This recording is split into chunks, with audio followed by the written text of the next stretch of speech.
Bismillahirrahmanirrahim. Assalamualaikum warahmatullahi wabarakatuh. Alhamdulillahi rabbil alamin. Wa afdalus salati wa atammut taslimi ala sayyidina Muhammadin wa ala alihi wa ashabihi ajma'in. Ashhadu an la ilaha illallah wahdahu la syarikalah, laisa ma'ahu ilahun ghairuh, wa ashhadu anna sayyidana wa nabiyyana wa habibana Muhammadan abduhu wa rasuluhu la nabiyya ba'dah. Qala Allah ta'ala fi kitabihil karim wa huwa asdaqul qailin. Syahrul Ramadan alladzi unzila fihi al-Qur'an hudan lin-nasi wa bayyinatin minal huda wal furqan. Wa qala nabiyyuna Muhammadun sallallahu alaihi wasallam atau kama qala nabiyyu sallallahu alaihi wasallam, man qara'a harfan min kitabillah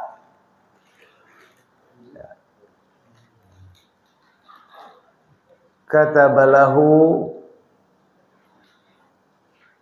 hasanah wal hasanatu bi asyri amsalihah.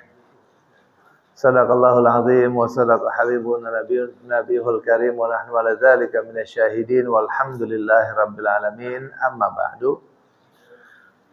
Yang saya hormati dan saya muliakan segenap pengurus musalla Al-Falah jamaah salat sunnah tarawih yang dimuliakan Allah Subhanahu wa taala.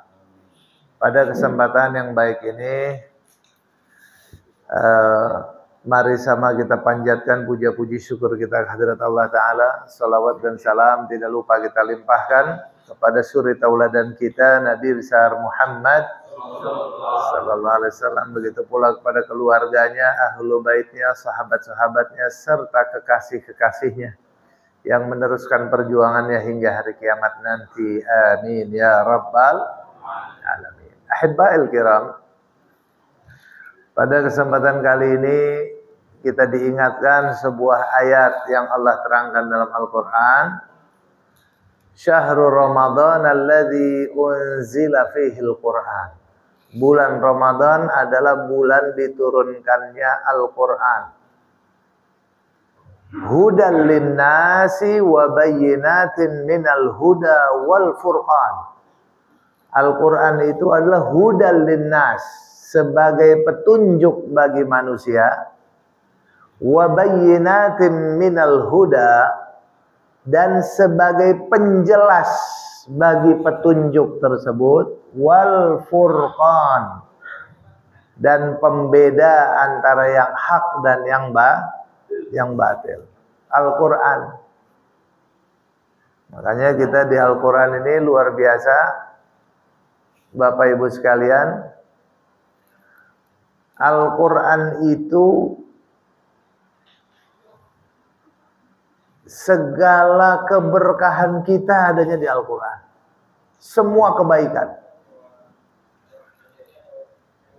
Selain buat petunjuk, pedoman hidup buat kita, dibacanya aja, baru dibacanya aja, baik faham maupun nggak faham. Ya, dibacanya mau orang Arab atau bukan orang Arab, sudah dapat aneka macam kebaikan kita. Karena dikatakan man qara'a harfan min kitabillah, siapa orang membaca satu huruf dari kitabullah, katabalahu al-hasbi bi kulli harfin hasanah.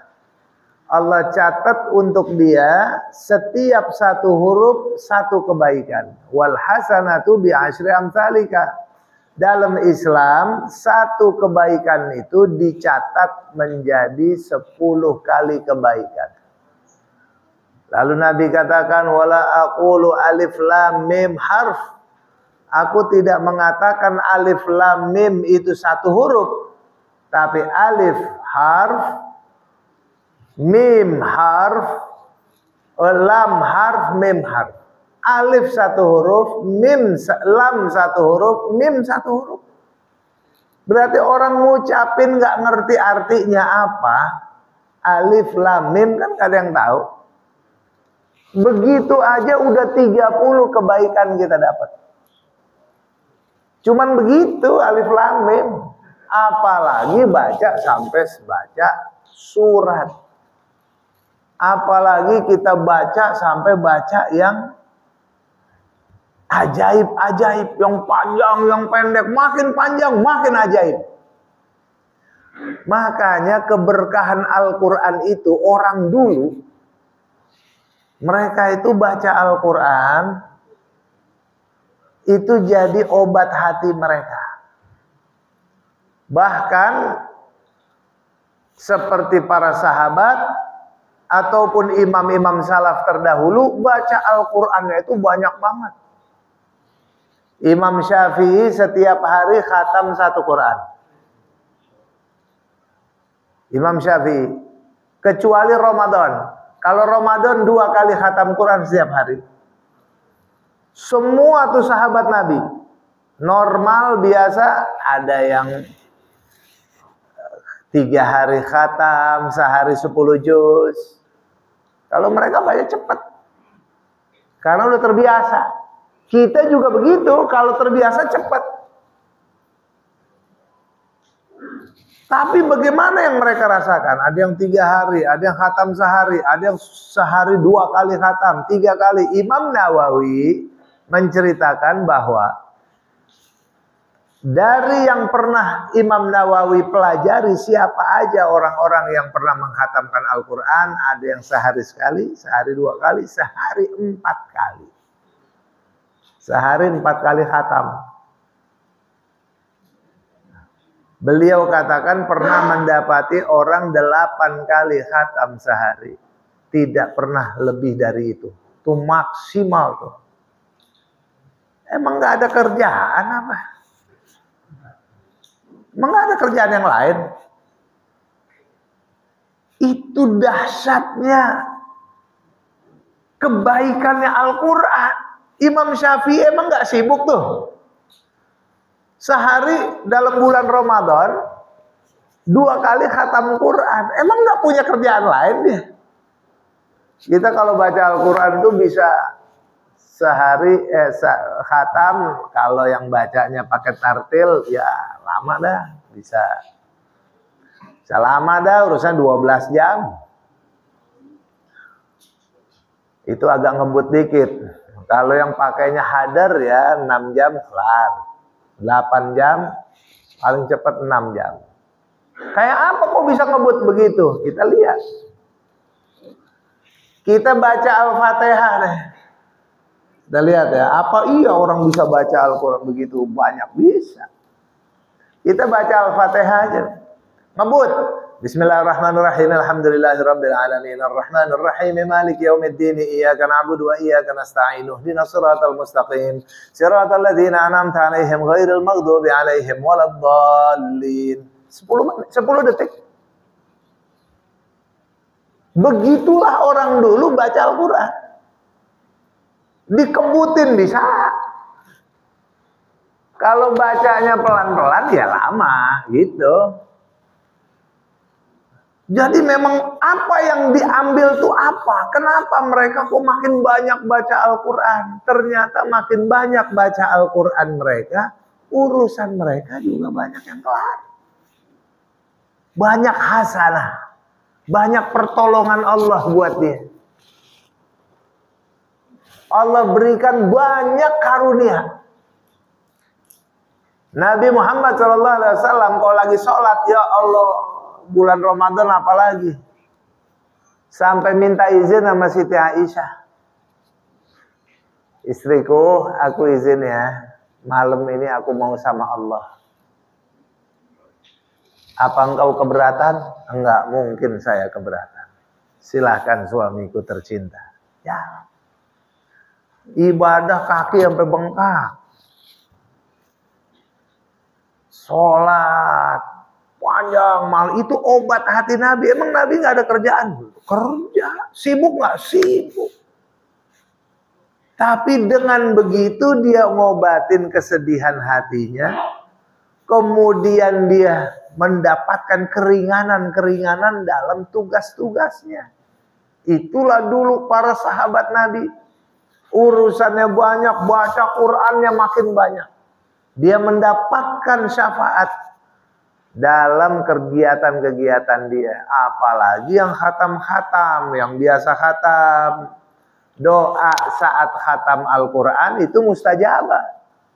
Makanya para sahabat Nabi seperti Imam Ibn Abbas radhiyallahu anhu, setiap kali dia mau khatam dia kumpulin keluarganya. Ayo datang sini. Khatam bareng-bareng doa. Ada lagi Anas bin Malik juga begitu. Dia kumpulin keluarganya kalau mau khatam. Nabi SAW kirim sahabat, no ada orang yang mau khatam Quran, ente datang ke sana. Mau ngapain? Dia bilang, saya disuruh Nabi ikutan di sini. Mau khatam Al-Quran, kasih tahu saya ya. Oh iya. Begitu mau khatam Al-Quran, mau juz amma, disuruh kasih tahu orang di sana lagi nungguin. Biar datang gabung. Gabung. Baca khatam Al-Quran, doa bareng itu doa saat khatam Al-Quran, tanzilur rahmah, rahmat Allah turun. Doa di situ, ijabah doa-doa. Ini baru segi baca, baru dari segi baca Al-Quran banyak keajaiban kita dapat. Dulu di zaman ya Ali bin Abi Thalib ada perang. Kakinya Sayyidina Ali kena panah.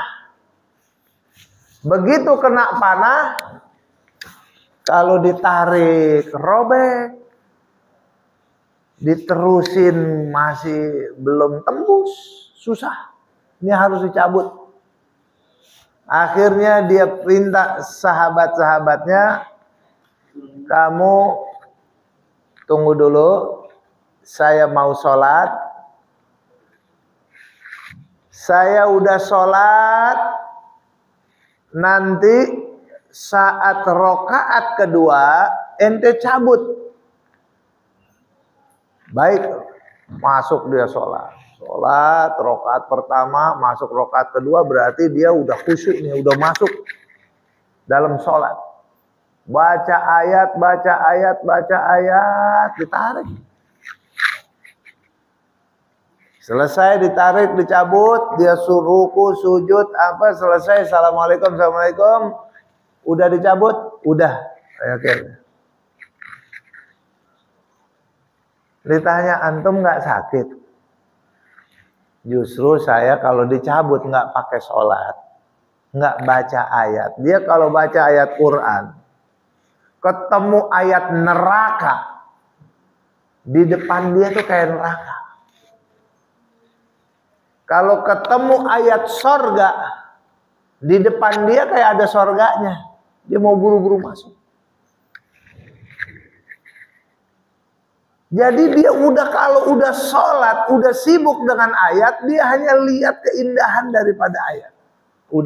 Dia udah nggak merasain apa yang terjadi, sakit apa udah hilang.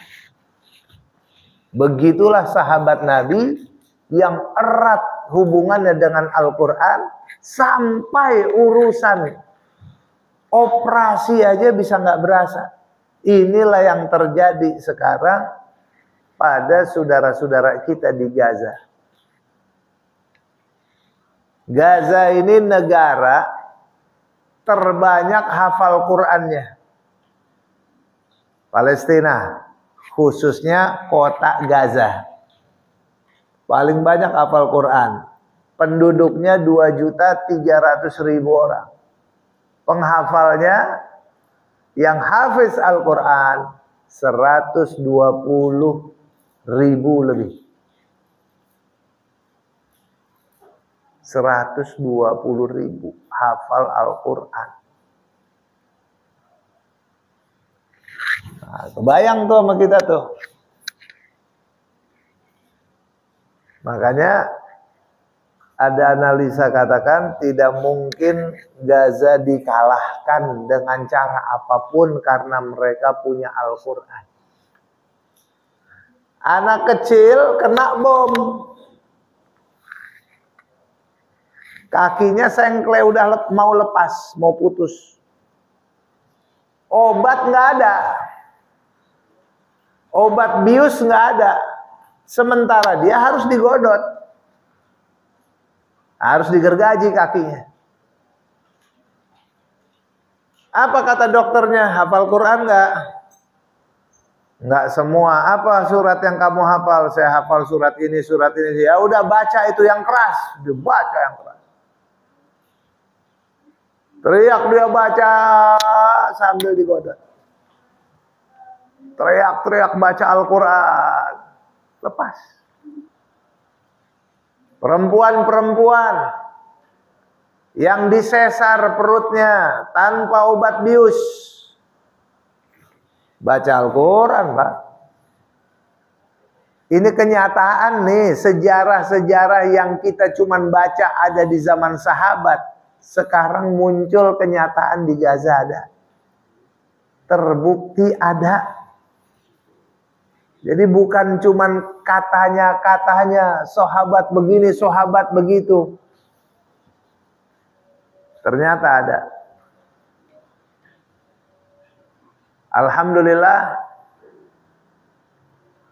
Bapak Ibu sekalian, ini Al-Quran. Al-Quran itu kekuatannya dahsyat luar biasa. Apalagi khatam Al-Quran. Apalagi orang yang biasa mengkhatamkan Al-Quran. Ada yang sebulan khatam, nggak apa-apa.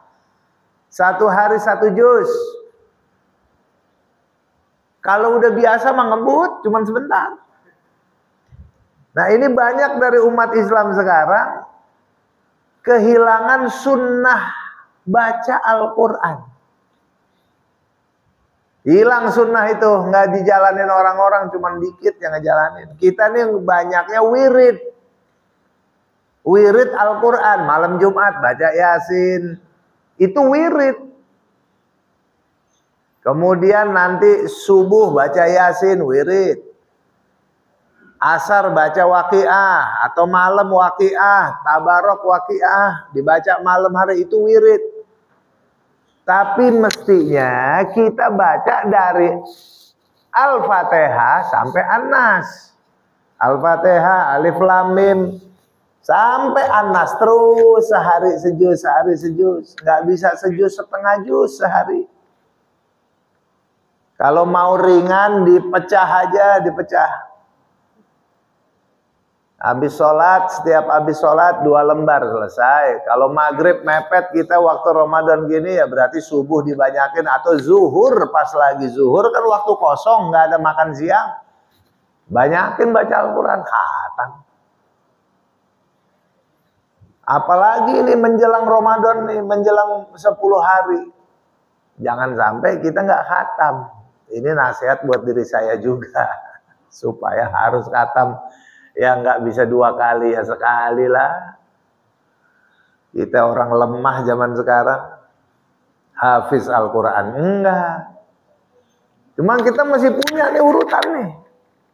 Bacaan Al-Quran kita terus nyambung.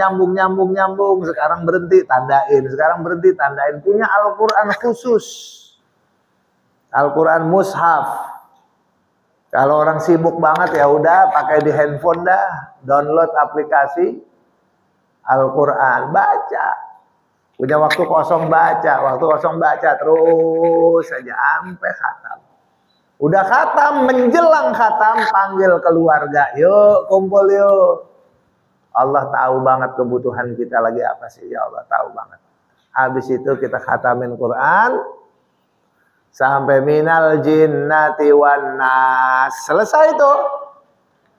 Jangan langsung doa, masukin dulu lagi Al-Fatihah masuk. Karena An-Nas terakhir.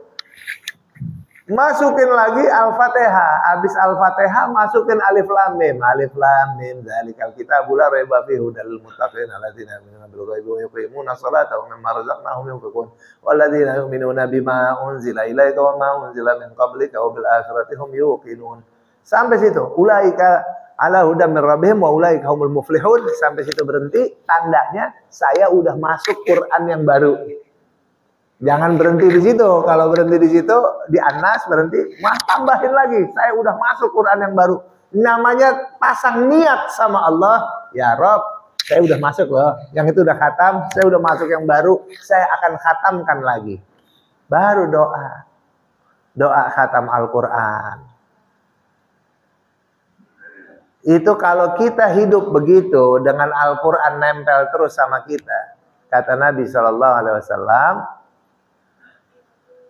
ada dua yang menjadi penolong kita nanti di akhirat. Puasa sama qiraatul Quran. Al-Quran nanti jadi penolong kita bukan cuma di akhirat. Di kuburan aja dia udah nolongin kita. Dalam hadis Nabi SAW, di kuburan nanti, ketika amal kita termasuk yang kurang amal, itu malaikat azab datang. Begitu malaikat azab datang mau gebuk, keluar makhluk.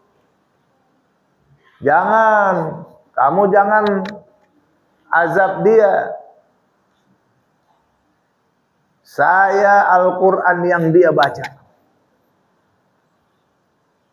Tapi dia banyak dosa. Kalau dari depan nggak bisa, dia ambil dari belakang. Keluar lagi dari belakang. Saya Al-Quran yang dia baca. Dari kakinya dia pergi ke masjid mau baca Al-Quran, dia biasa pakai saya untuk baca kalamullah. Al-Quran terus menerus jadi penolong kita nantinya. Nah, makanya cerita Al-Quran pasti ngantuk. Bener apa enggak? Apalagi belajar tafsirnya, wajib ngantuk. Kalau udah belajar isinya udah ngantuk ya. Itu udah rumus.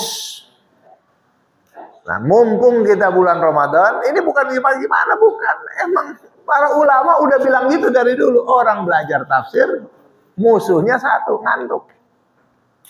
Setan gondolin di sini. Setan ngantung satu, gantung dua. Lemas saja. Saking enaknya dibikin enak, sampai ngantuk, sampai tidur. Itu dahsyatnya Al-Quran. Bapak Ibu sekalian, itu baru cerita bacanya. Keutamaannya begitu, kita jangan tinggalin. Malam ini kita mulai sampai khatam, terusin. Habis selesai puasa, kita lanjutin tuh khatamannya kita. Jadi kalau ada yang khatam, bagus, ajak keluarga doa. Bapak mau khataman Al-Quran, doa semua di sini. Doa semua, kita doa bareng-bareng. Lanjut ya, lanjut. Al-Baqarah. Terus lagi lama-lama Al-Quran jadi penguat kita. Itu makanan ruh kita. Baru tuh ntar keluar tuh pertolongan-pertolongan Allah. Nabi bilang 1 huruf bisa 10 kebaikan. 10 kebaikan tuh ngapus dosa, nambahin pahala.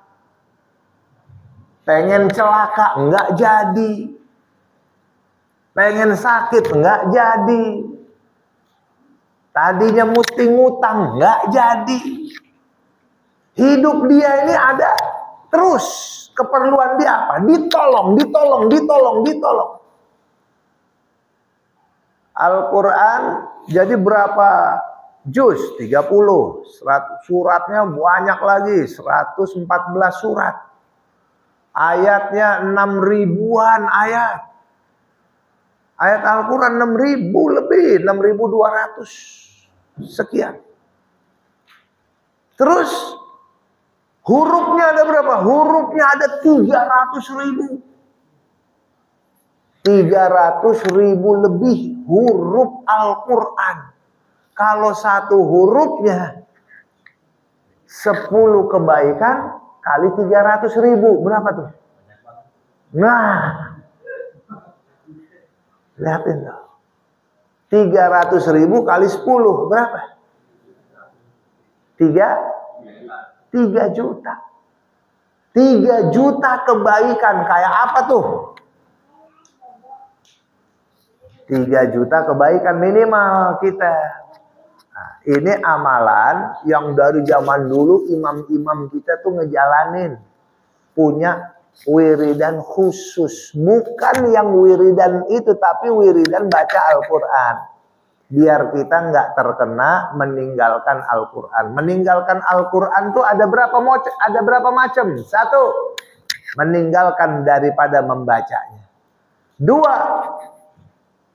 meninggalkan tadabburnya. Afala yatadabbarunal Qur'an am ala qulubin aqfaluha? Enggakah mereka mentadabbur Al-Quran, mempelajari isi Al-Quran?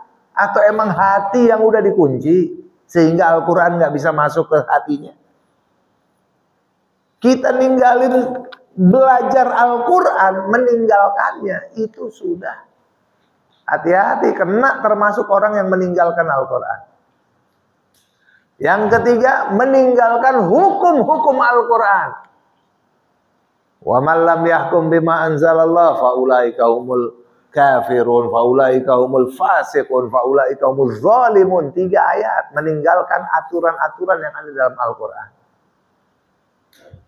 Yang keempat, termasuk meninggalkan Al-Quran, tadi meninggalkan bacanya, meninggalkan mempelajarinya, mentadaburkannya, kemudian meninggalkan hukum-hukumnya. Yang keempat meninggalkan Allahumma shalli ala Nabi. Nah, lupa saya. Udah biarin dah. 3 aja dulu berarti. Yang keempatnya lupa. Bapak Ibu sekalian, kita bisa lihat. Begitulah Al-Quran. Sekarang bagaimana nih? Saya mau lihat yang terjadi kaitannya Al-Quran itu. Dia jadi petunjuk buat kita. Selama kita ikutin jalan Al-Quran, selama itu juga pertolongan Allah ada nempel sama kita. Selama itu juga. Urusan apapun, ikutin apa yang ada dalam Al-Quran dan As-Sunnah, pertolongan Allah nempel sama kita. Tapi harus yakin. Kalau nggak yakin nggak bisa. Ikutin dengan keyakinan. Ini adalah satu-satunya peninggalan yang langsung hubungan kita sama Rabbul Alamin. Rabbul Alamin punya kalam. Al-Quran, apa kita nggak menjadi pertalian Allah? Makanya dikatakan ahlul Quran, ahlullah wa khassatuh. Ahli Al-Quran, penghafal Al-Quran itu, pembaca Al-Quran itu adalah keluarganya Allah. Maksudnya apa keluarganya Allah? Dia tuh orang-orang yang selalu dalam naungannya Allah Subhanahu wa ta'ala. Gimana yang terjadi di Gaza? Syekh Ahmad Yasin dulu melihat orang-orang melawan Israel itu semangat, tapi nggak didasari dari Al-Quran. Dia khawatir, bahaya ini. Musuhnya berat ini Israel ini. Musuhnya bukan main-main. Ini mah bangsa kalau kita dibantai bener-beneran dibantai, bisa rame-rame menyerah. Dia udah baca nih. Karena Israel itu biadabnya orang Yahudi. Bukan kita yang ngomong, Allah yang bicara. La tajidanna asyaddan nasi adawatan lilladzina amanu al-yahud. kalian akan mendapati orang-orang yang paling benci terhadap orang beriman adalah Yahudi. Jangan kata kita-kita, para nabi aja dibantai sama mereka. Nabi dibunuh.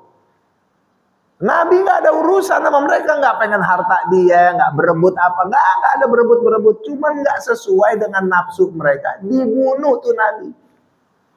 Apalagi bangsa kita yang punya kepentingan, pengen jaga tanah suci.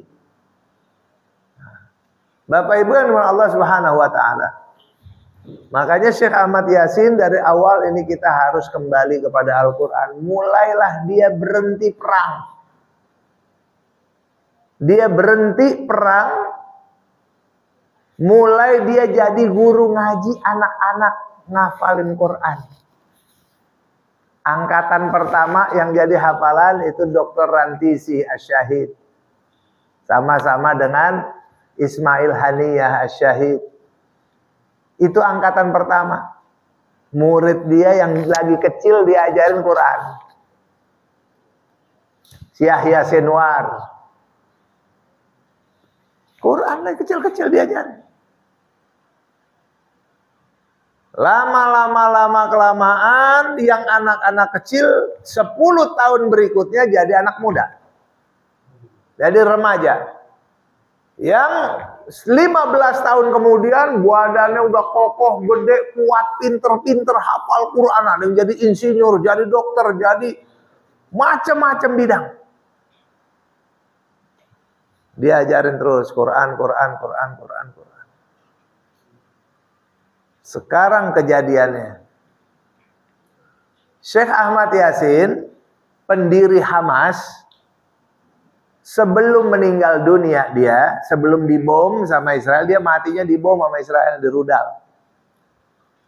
Sebelum dibom, dia sempat bilang dulu, wahai Israel, catat ya, waktu kalian di sini, waktu kalian di tanah Palestina ini hanya sampai tahun 2027. Sudah itu kalian semua udah nggak ada tempat di sini, sudah pulang kampung semua. Catat omongan saya. Begitu.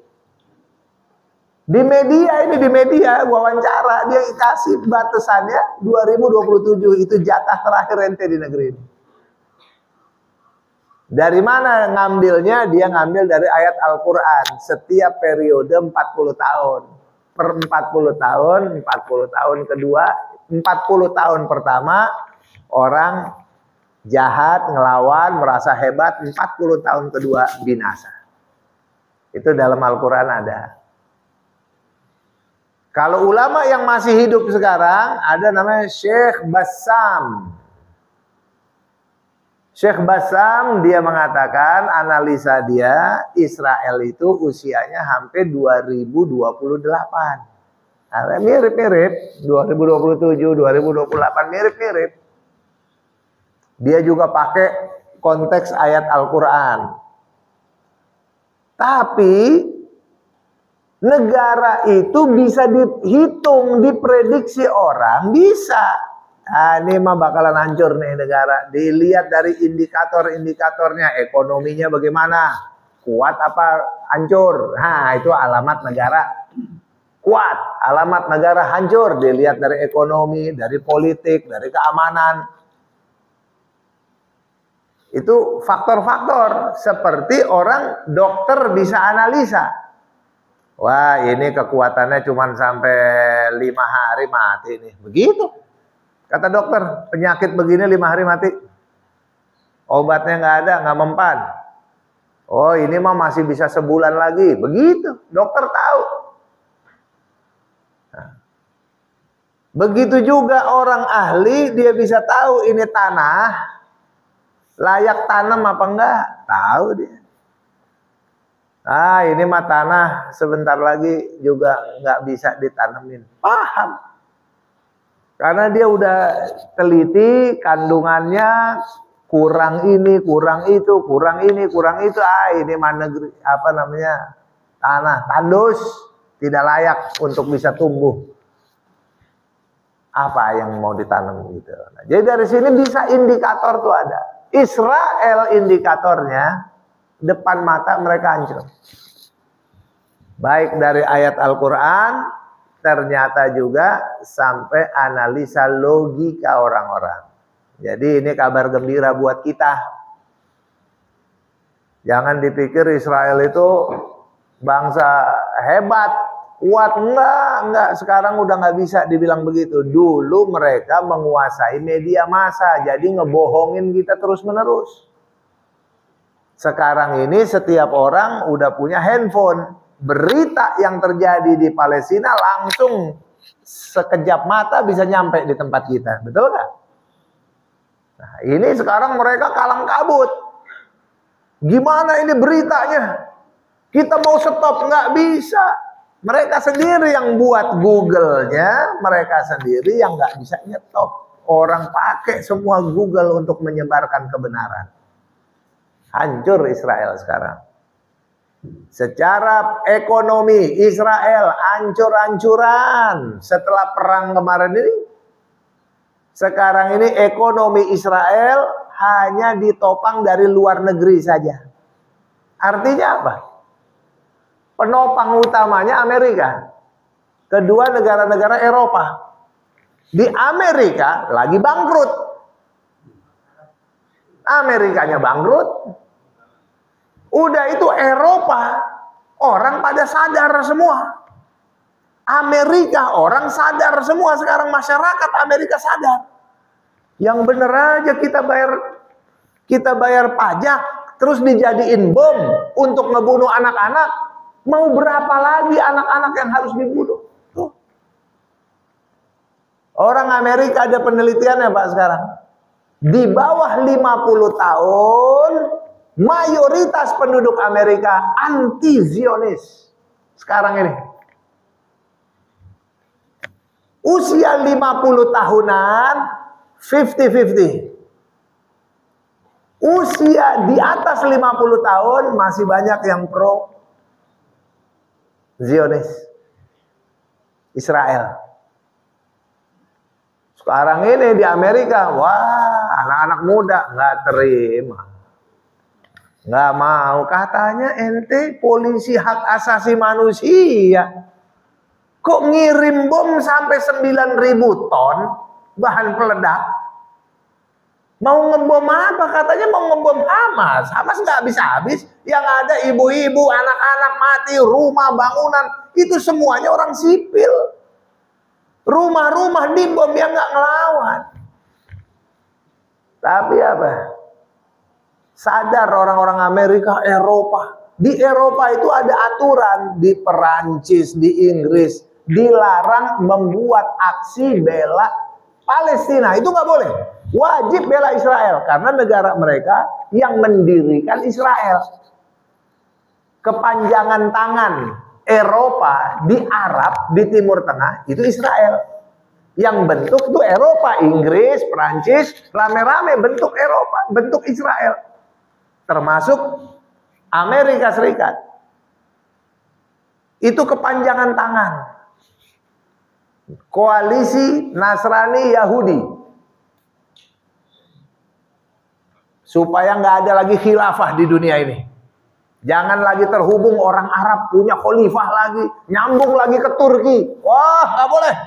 Harus dia taruh. Ini amanatnya dalam sejarah namanya Raja Louis. Raja Louis IX itu Raja Perancis yang sempat ditawan sama Mesir, kalah perang dia sama Mesir, ditangkap jadi tawanan, mau dihukum mati. Dia udah nggak ada harapan hidup nih dia di Perancis, Pak, dulu Raja Perancis, Raja Louis. Di dalam penjara dia tulis amanat, wasiat namanya. Wasiatnya salah satu isinya, tidak akan bisa menang melawan umat Islam secara militer. Mustahil menang. Yang kedua, mereka hanya bisa dikalahkan dengan cara siasat atau politik. Baru bisa dikalahkan. Apa aja yang harus dilakukan? Satu,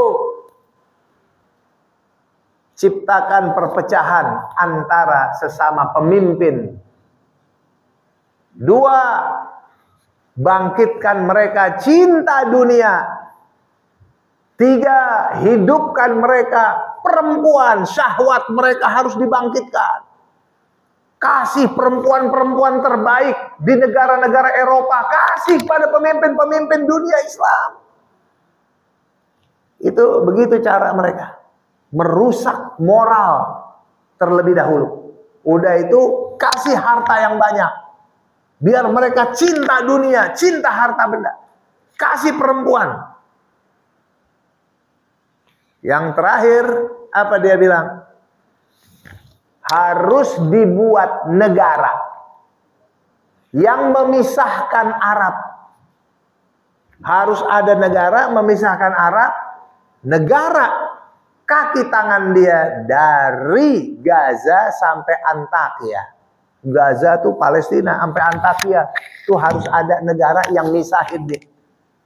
Jadi nggak boleh lagi ada khalifah dibantu sama Arab. Arab ngebantu khalifah, ini harus ada negara yang misahin dia. Itu udah hampir 1000 tahun ngomongnya. Nggak bisa tanpa adanya negara yang misahin tuh umat Islam. Itu mimpi-mimpi mereka. Lama-lama kelamaan, pelan-pelan disusun tuh puzzle, lama-lama nyambung. Perang dunia pertama, kuat Eropa. Perang dunia kedua, hancur khilafah Islamiyah, kalah perang. Turki Utsmani kalah perang. Akhirnya semua wilayah kekuasaan Turki Utsmani jatuh ke tangan Inggris dan Prancis. Akhirnya mereka pecah-pecah kecil-kecil, dibikinin kerajaan-kerajaan kecil-kecil. Saudi Arabia dicari tuh sukunya, mana nih suku yang kuat. Dapat Ali Saud, udah ente raja, mau nggak jadi raja? Syaratnya nggak boleh lagi berhubungan dengan khalifah-khalifah ya. Khalifah udah bubar, khalifah kalah. Ente urusin negara ente sendiri, ente jadi kerajaannya, jadi rajanya, kami siapin dananya, senjatanya, apanya. Digaji sama Barat. Jadi kerajaan Saudi Arabia. Urusin negeri ente sendiri. Kuwait,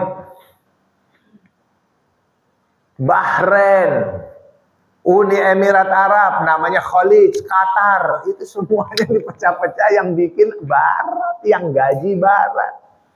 Syam itu negeri yang diberkahi Allah. Dipecah jadi 4 negara.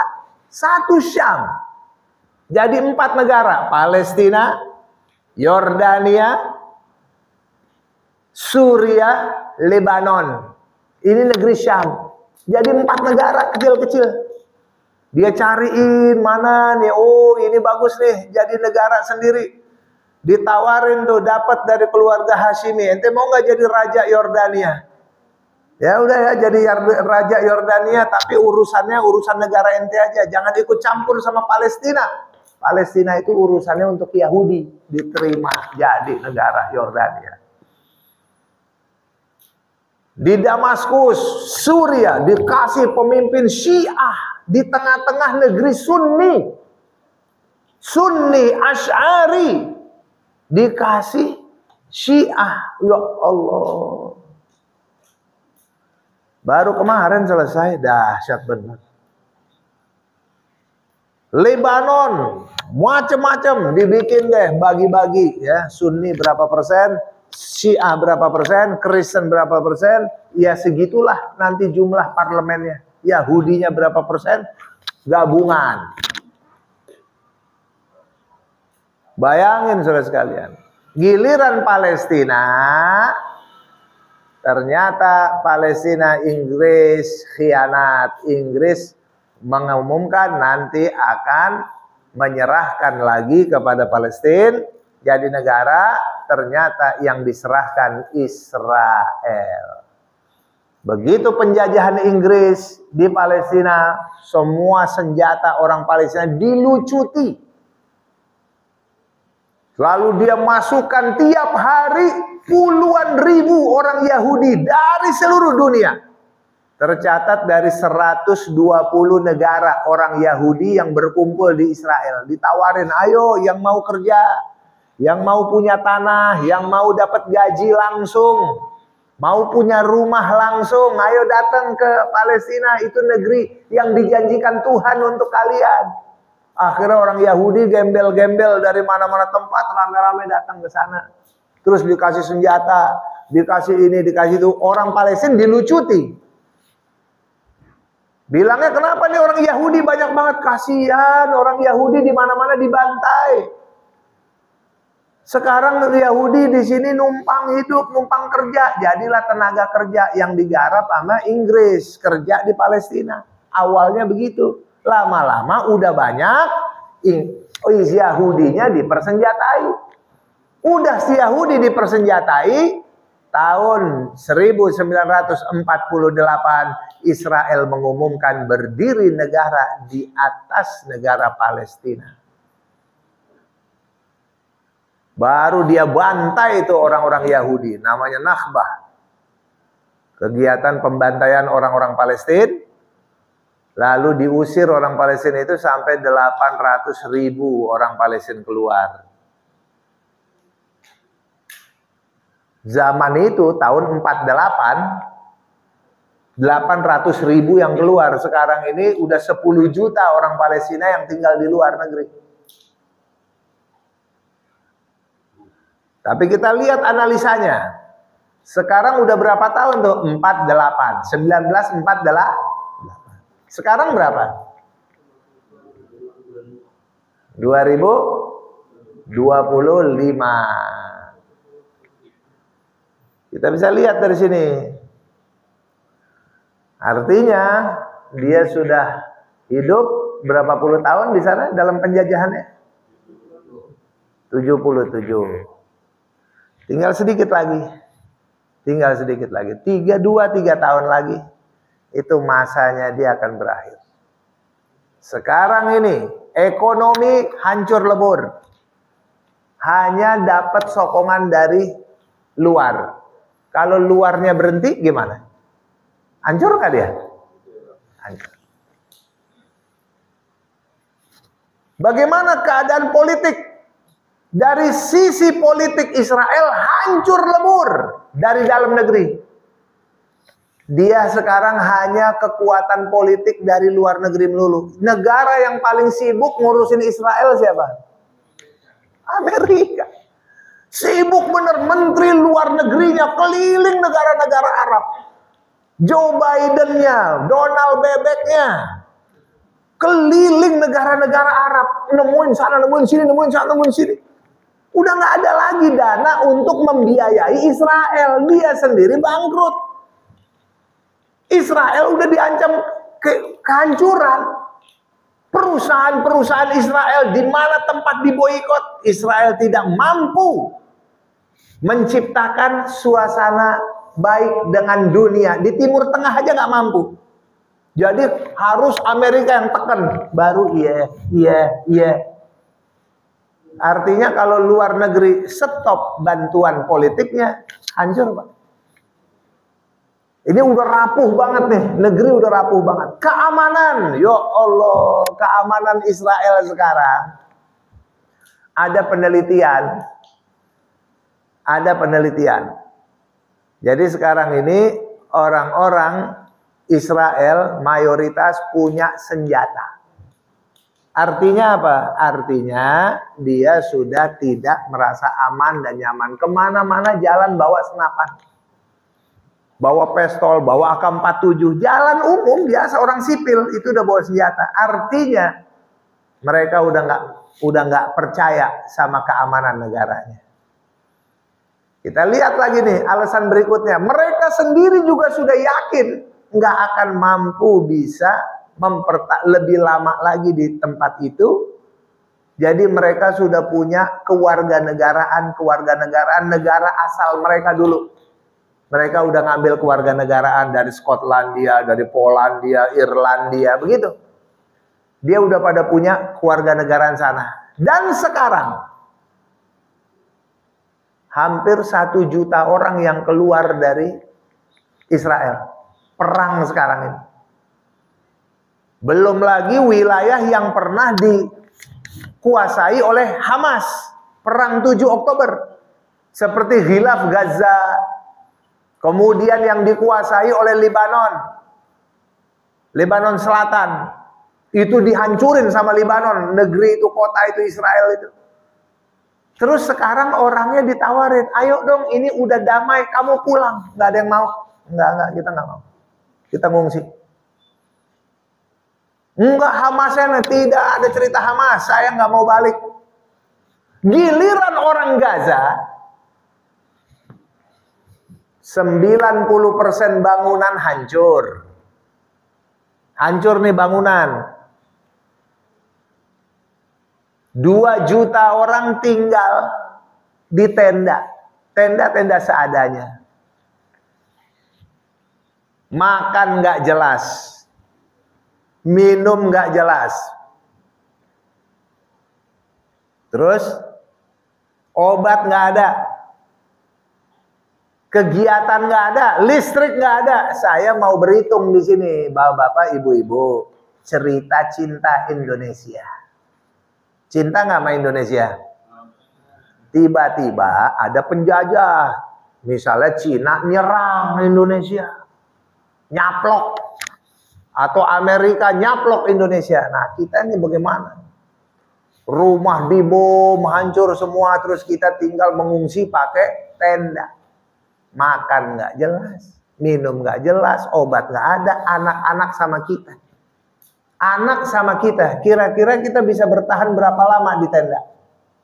Udah itu ditawarin, yuk kamu pindah, ada satu tempat, di sana akan dibuatin rumah, layak huni, di sana akan disiapin makanan, di sana bagus, ada kehidupan, aman lagi. Kira-kira pindah apa enggak? Ini logika nih, cerita logika. Ya udah Pak. Udah berapa bulan tinggal di tenda, hujan kehujanan, banjir kebanjiran, makan nggak jelas, minum nggak, anak-anak sama kita sampai berapa lama? Sanggup bertahan. Ini Gaza 15 bulan ngungsi. 15 bulan makan nggak jelas, minum nggak jelas, obat nggak jelas. Listrik gak ada. 15 bulan. Giliran gencatan senjata, pulang kampung lagi. Ditawarin sama Amerika, Gaza, lu kan udah gak ada kehidupan di sini, gak ada makan, gak ada minum, gak ada rumah, gak ada apa-apa. Yuk pindah tempat ke Philadelphia. Ditawarin Philadelphia di Mesir. Pindah deh ke sana, Philadelphia di Mesir. Di sana akan diberikan bangunan layak huni, udah itu makanan ada, minuman ada, ayo pindah ke sana. Ditolak.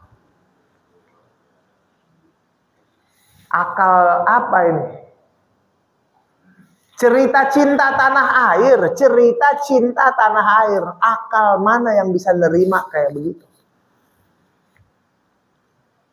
Bayangkan saudara sekalian. 15 bulan ini di tempat pengungsian, tanda-tanda kehidupan gak ada, bahkan tiap hari dihujanin roket, dihujanin bom, tiap hari mayat. Terus ditawarin pindah tempat yang aman, ditolak, dia tetap mau di tanahnya. Allahu Akbar. Ini bukan cerita manusia, bukan ulama yang ngajar ini. Ini bukan karya ustadz-ustadz kampung di sana, bukan. Bukan karya kiai-kiainya, syekh-syekh yang ngajar, bukan. Allah yang punya aturan. Ente di situ. Rumah boleh hancur, bisa dibangun lagi. Masjid boleh hancur, bisa dibangun lagi. Madrasah boleh hancur, rumah sakit boleh hancur, jalanan boleh dirusak. Harga diri sebagai muslim itu yang gak pernah bisa dihancurkan punya orang Gaza. Gak ada yang bisa mengokohkan. Kami tak akan menyerah. Kain putih bagi kami bukan untuk jadi bendera.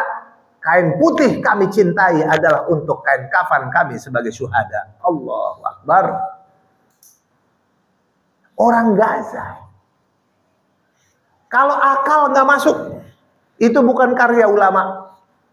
Perempuan-perempuan Gaza luar biasa. Jadi percontohan sekarang nih. Masih ada loh orang-orang kayak begitu. Kita biasanya cuma baca kitab sejarah. Sahabat Nabi ada begini, ada mujahidah. Sahabat namanya Khansa. Perempuan berjihad, korbanin anak-anaknya, jihad di jalan Allah Ta'ala. Jangan tersisa. Semua anaknya mati syahid di jalan Allah. Ada. Ada. Ada orang Palestina nih. Anaknya satu udah mati syahid, satu lagi mati syahid, tinggal satu anak. Ibunya bilang apa? Nak, kenapa sih?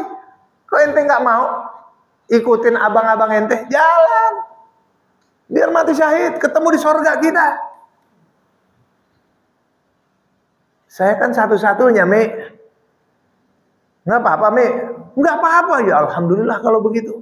Ternyata anaknya juga emang udah ngebet pengen mati syahid, cuman kesian takut ninggalin ibunya. Ternyata ibunya yang nyuruh. Suatu saat dia pengen ngelihat gimana nih cara. Nggak dapat, pulang lagi.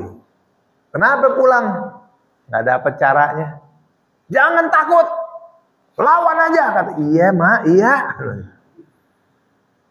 Berapa hari berikutnya turun lagi, bawa bahan peledak. Momen yang nggak pas lagi, pulang lagi. Kenapa kamu pulang lagi?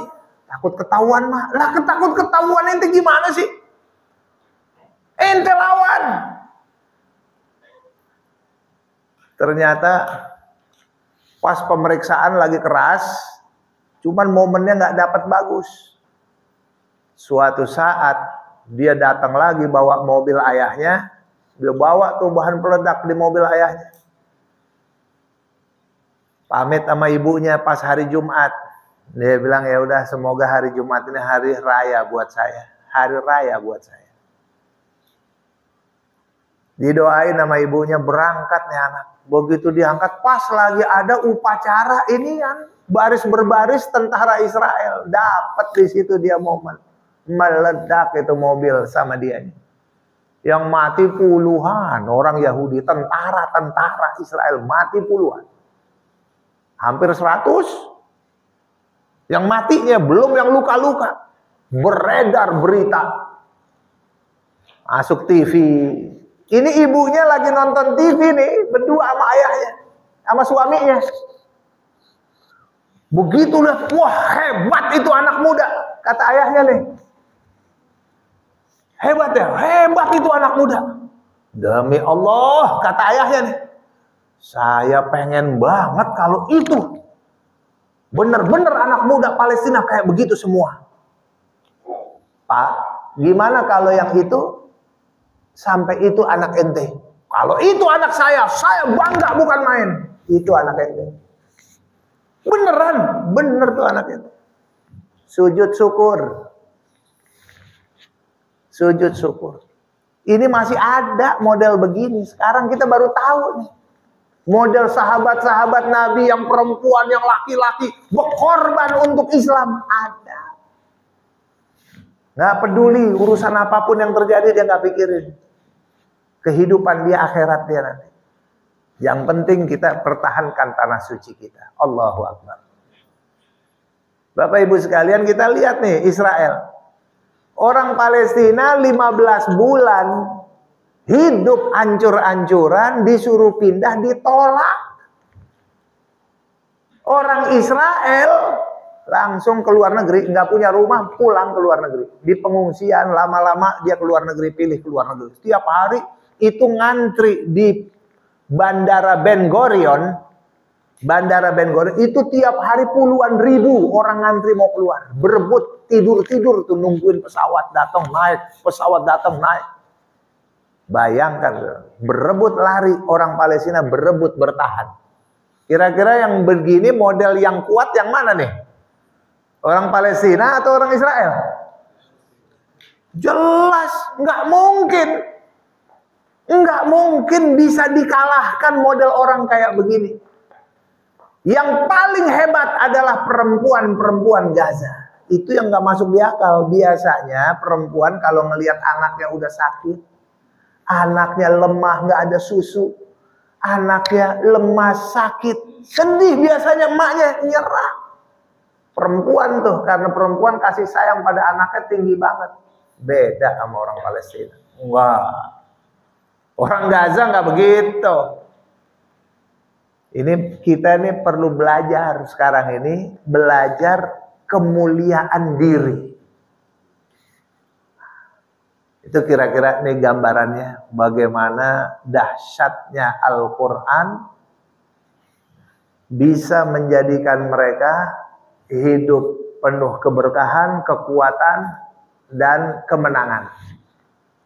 Sekarang yang mati berapa? 50.000. Yang luka-luka 100.000.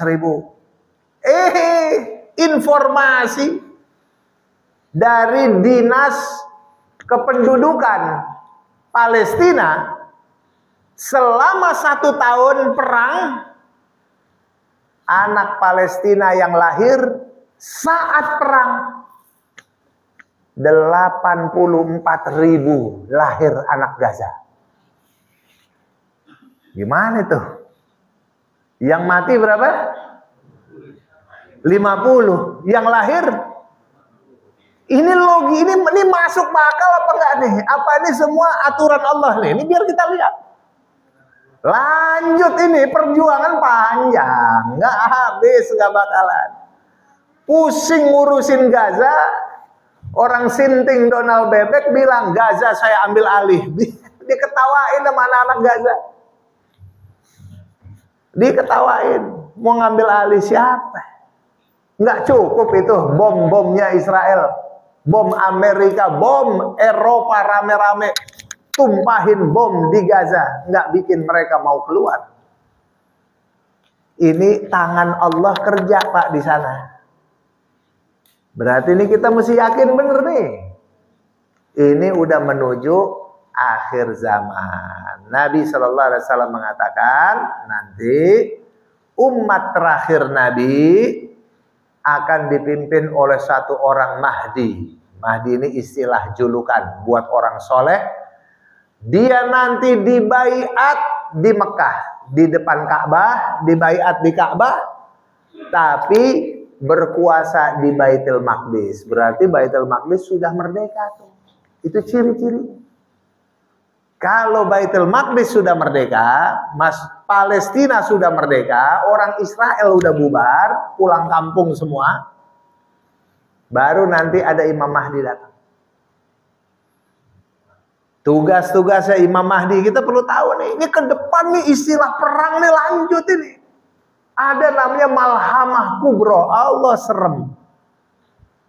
Jadi kita Nabi udah ceritain. Maksudnya apa sih ini Nabi ceritain begini kepada umatnya, nanti begini, nanti begini, nanti begini.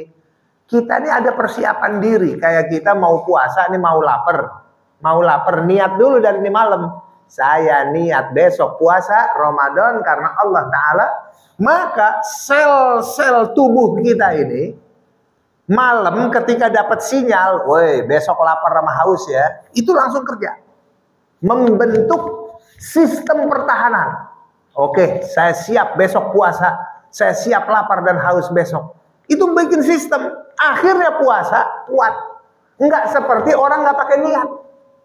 Tiba-tiba, wah gue nggak ada makanan, gue nggak ada minuman, gue nggak ada haus, wah ini begini. Wah sengsara dia. Kenapa? Nggak siap badannya. Tapi kalau pakai niat ada. Itu makanya Nabi ngajarin kita menjelang hari kiamat nanti ada ini, ada ini, ada ini. Imam Mahdi berkuasa di Baitul Maqdis. Berarti Baitul Maqdis merdeka apa kalah? Merdeka. Saat Imam Mahdi nanti datang berkuasa di sana, Allah turunkan Nabi Isa alaihissalam. Di mana? Di Damaskus. Namanya di Manaratul Baydha. Menara putih di Damaskus, diturunin di situ. Dari situ pulang kampung ke Baitul Maqdis.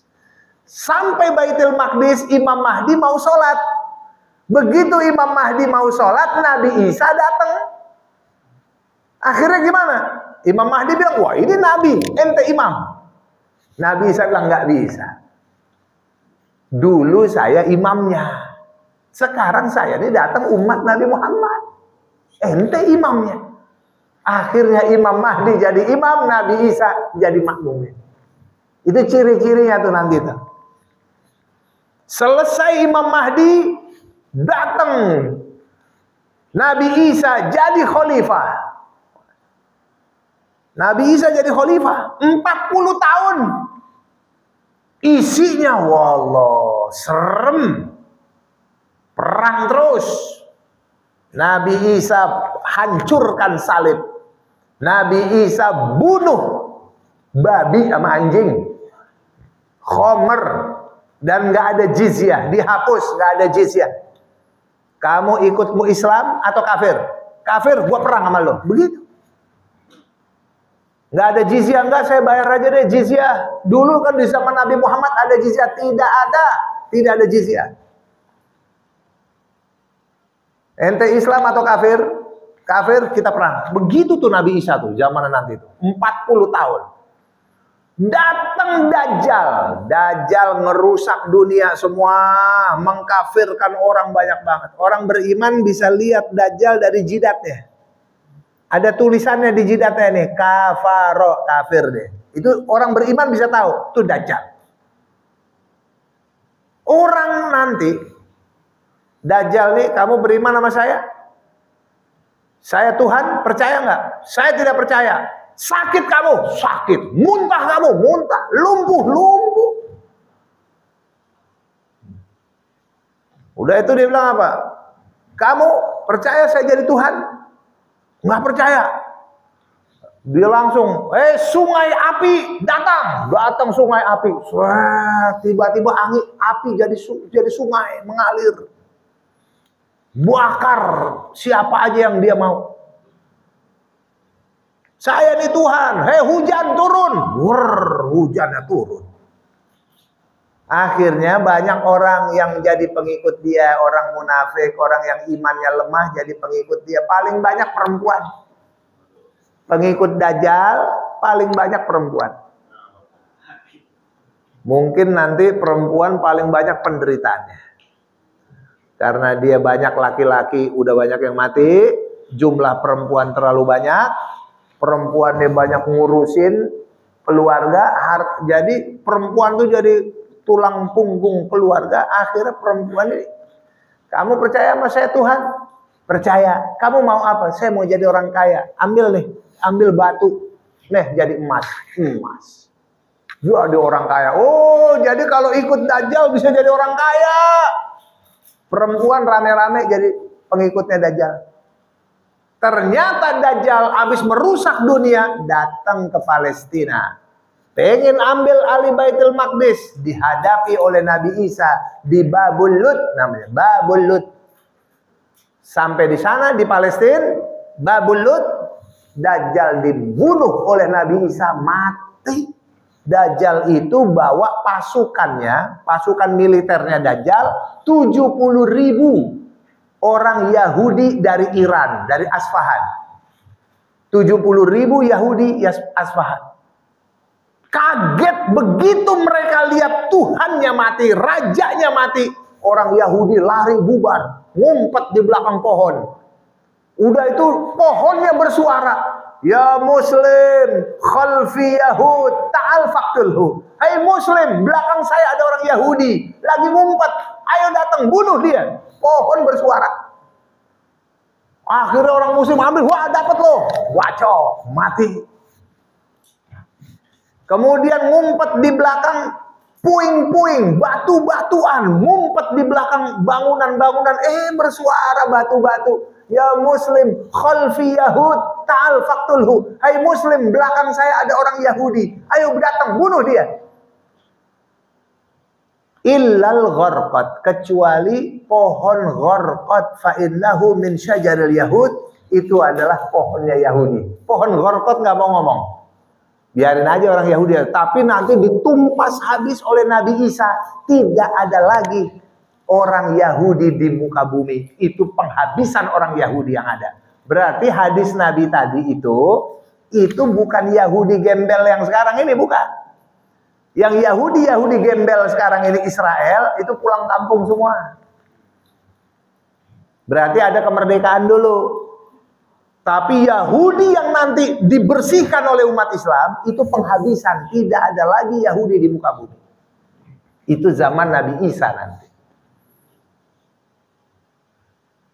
Selesai dari Dajjal. Belakangan jebol tembok Ya'juj wa Ma'juj. Jebol temboknya, keluar Ya'juj wa Ma'juj. Dia heran, apaan nih, ambil pohon, makan, wah enak, pohon dimakan. Dapat sapi, makan, wah enak, makan. Dapat hewan, semua dimakan. Lama-lama dapat orang. Dapat orang ditangkap, dimakan, wah enak, makan. Lama-lama makan orang. Begitu dahsyatnya Ya'juj wa Ma'juj. Nggak ada yang bisa ngalahin dia, nggak bisa di stop. Terus mereka berkembang terus sampai ke Palestina. Sampai ke Palestina, sampailah mereka ke danau. Namanya Danau Tobaria. Orang kita bilangnya Tiberias. Danau Tiberias itu, Pak, diminum airnya Ya'juj wa Ma'juj, kering. Itu danau Tiberias itu, Danau Tobaria, itu panjangnya tuh 16 kilo. 16 kilo dari sini sampai mana tuh kira-kira tuh? Itu danau gede banget. Isinya Ya'juj wa Ma'juj semua. Berapa jumlahnya kira-kira mereka? Berapa juta tuh jumlahnya? Kita cuman aksi Monas saja 4 juta penuh, sampai jalanan Semanggi penuh. Ini 16 kilo isinya Ya'juj wa Ma'juj. Akhirnya Allah katakan kepada Nabi Isa, "Ya Isa, jangan kau lawan mereka. Ajak kau punya umat naik ke atas gunung, berdoa di sana." Naiklah Nabi Isa ke atas gunung, bawa umatnya berdoa, "Ya Allah, tolong ya Allah. Tidak ada daya upaya kecuali Engkau ya Allah. Hancurkan mereka ya Allah." Didoain doa. Lama-lama Allah turunkan pasukannya berupa apa? Serangga. Datang serangga. Dia makan tuh Ya'juj wa Ma'juj, masuk ke lehernya semua. Disedot itu satu persatu, tumbang Ya'juj wa Ma'juj, disaksikan oleh orang beriman dari atas gunung. Tumbang mereka sampai mati semua Ya'juj wa Ma'juj. Udah mati semua, umat Islam takbir semua, Allahu Akbar, Allahu Akbar, Allahu Akbar, la ilaha illallah, wallahu akbar, Allahu Akbar, walillahil hamd. Terus takbir terus. Lama-lama kelamaan Ya'juj wa Ma'juj bau bangkai. Waduh, baunya bukan main. Bau banget, nyebar bau bangkai kemana-mana. Akhirnya Nabi Isa minta, "Ya Allah, kami susah nafas. Bau sekali ini, tolong ya Allah, tolong." Akhirnya Allah turunkan pasukannya lagi berupa burung. Kali ini burungnya gede-gede. Diambil tuh bangkai-bangkai Ya'juj wa Ma'juj, dilempar ke laut. Diambil, dilempar ke laut. Burung banyak. Disaksikan oleh orang beriman. Ini Nabi ceritanya rinci, Pak. Mestinya kan kita ngajarin sama anak-anak kita. Siapa tahu kejadian di antara anak kita nanti. Biar mereka punya mental. Jangan jadi pengikut Dajjal. Ajarin, ini kisah akhir zaman nih, nyiapin mental buat kita, buat anak cucu kita. Betul gak? Habis itu, bau selesai, Allah kirim hujan. Habis semua hujan. Hidup bersih lagi. Alhamdulillah. Di mana berakhirnya Dajjal? Palestina. Di mana berakhirnya Ya'juj wa Ma'juj? Palestina. Setelah itu Nabi Isa pergi haji atau umrah, pakai ihram dari Baitul Maqdis, nggak balik lagi, dia meninggal dunia. Dalam riwayat Nabi Isa nanti meninggal di Madinah, dimakamkan di kamar Rasulullah yang mulia, di sisi Nabi SAW. Terakhir itu, habis itu muncul peristiwa-peristiwa yang ajaib, keluar binatang dari bawah, namanya dabbah, keluar dabbah. Udah itu keluar apa tuh? Asap, api dari Yaman keluar. Akhirnya orang rame-rame pada hijrah, mengungsi ke tempat penampungan mereka. Dari Yaman, balik semua. Kemudian setelah itu muncul ada apa tuh? Angin. Pertama raf'ul Quran, diangkat Al-Quran. Selesai Nabi Isa, Al-Quran diangkat sama Allah, Pak. Nggak ada mushaf, hilang semua. Ada orang mau baca, kosong. Orang hafal Quran mau baca, kosong. Hafalan saya gimana ya? Udah nggak ada, udah. Ah, itu udah ciri-ciri. Ini cepet nih kejadiannya nih. Habis itu hewan melata yang datang nanti dia nunjukin Muslim, kafir, Muslim, kafir. Dia begitu kerjaannya tuh hewan ini. Hewan dari bumi keluar, dia bisa nunjukin orang, kamu Muslim, kamu kafir, kamu Muslim, kamu kafir. Setelah itu keluarlah angin dari Baitul Maqdis. Angin penghormatan, anginnya sepoi-sepoi, angin lembut, bukan angin badai, bukan. Lembut, semua orang beriman dicabut nyawanya. Yang kena angin itu semua mati dan semua orang beriman. Sehingga tidaklah ada orang yang tersisa di bumi ini kecuali orang-orang kafir semua dan anak-anaknya. La yadhkuruna Allah. Nggak ada dari mereka berzikir Allah. Sisa orang kafir semua. Nah, mereka lah nanti yang akan menikmati datangnya hari kiamat. Nah, meledak ya. Kemudian kita lihat deh. Singkat cerita, Allah kirim matahari nanti udah terbit dari barat, udah terbenam di timur, udah selesai. Banyak kejadian. Kemudian Allah kirim malaikat Israfil. Kemana? Ke Baitul Maqdis. Di atas Baitul Maqdis ada batu namanya Sokhrah. Batu Sokhrah, Israfil naik di situ. Dia tiup trompet sangkakala, pertanda berakhir masa dunia. Kiamat pertama, mati semua orang, hancur semua. Malaikat juga mati. Sisa beberapa malaikat yang diizinkan Allah untuk tidak mati. Semuanya mati. Sampai nggak ada lagi orang yang bersuara, lalu Allah katakan, limanil mulkul yaum. Bagi siapa kerajaan itu sebenarnya? Siapa penguasa pada hari ini? Mana raja-raja yang pada ngomong, saya penguasa, saya raja, saya raja. Nggak ada yang bisa ngomong. Lalu Allah yang jawab, lillahil wahidil qahhar. Hanya untuk Allah kekuasaan alam semesta. Baru itu dibangkitkan lagi. Malaikat Israfil tiup lagi trompet kedua. Terus nih lanjut nih. Kita masih jalan. Ini bakal terjadi pasti. Karena Nabi yang ngomongin, Pak. Lah kita pelajarin dong. Betul nggak?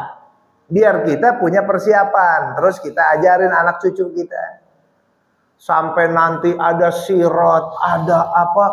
Mahsyar. Kayak apa tuh? Waduh, dahsyat. Nah, jadi kita semua nanti bergantung pada Palestina. Semua orang beriman akan bergantung pada Palestina. Itu negeri masa depan umat Islam. Ya, itu Nabi yang bilang. Jadi bukan, wah kenapa saya maunya Mekah? Lain cerita Mekah. Mekah tugasnya lain.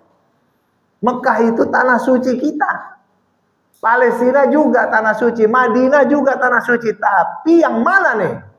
Akhir zaman kita semua berakhir di Palestina. Nah, semoga cerita singkat ini bisa kita ambil satu gambaran. Pasti Palestina menang dan pasti Palestina jaya. Kita tinggal di mana posisi kita sekarang nih? Kita posisinya cukup jadi penonton atau termasuk pembela Baitul Maqdis sekarang nih? Kalau jadi pembela, buktikan. Tiap hari kita doain, habis sholat doain, udah itu kita infak harta. Harta kita tiap hari berapa? Ya Allah, saya infak harta saya sehari 10.000, sehari 20.000, bikin. Nanti setiap bulan setor. Ini infak jihad saya untuk pertahankan Baitul Maqdis. Kasih biar orang Palestina nggak binasa. Siapa yang terlibat untuk membela Baitul Maqdis, insya Allah kita semua dicatat oleh Allah sebagai orang-orang yang turut serta membebaskan Baitul Maqdis. Insya Allah. Mau apa enggak kira-kira? Siap apa tidak? Ayo siap, pasang niat. Ya Allah, saya terlibat jihad dalam membela Baitul Maqdis. Niatin begitu. 2 tahun yang lalu Israel udah bilang, saya akan bongkar musola Qubbatus Sokhroh. Yang ada batu Sokhroh itu, musola yang kubahnya warna emas, itu yang mau dibongkar sama Israel. 2 tahun yang lalu dia umumin. Lalu dia sebar maketnya, desainnya. Yang sebagai gantinya dia mau bangun kuil Solomon. Kuil Sulaiman dia mau bangun di situ, tempat ibadah orang Yahudi. Ya otomatis saudara-saudara kita di Gaza nggak akan terima, umat Islam nggak akan terima ada tempat ibadah orang kafir di tengah-tengah Masjid Al-Aqsa. Inilah yang menjadikan penyebabnya 7 Oktober mereka serang Israel habis-habisan dengan nama perang Tufanul Aqsa. Ya, jadi kita mesti terlibat semua dalam membebaskan Baitul Maqdis karena kita orang beriman. Kita ditanya nanti sama Allah nih di akhirat. Masjid suci saya, Baitul Maqdis, Masjid Al-Aqsa mau dibongkar orang Yahudi, ente bikin apa? Jangan kata masjid suci, Pak. Baju kita ini ditanya sama Allah nih. Kamu saya kasih baju itu diapain doh? Dipakai buat apa?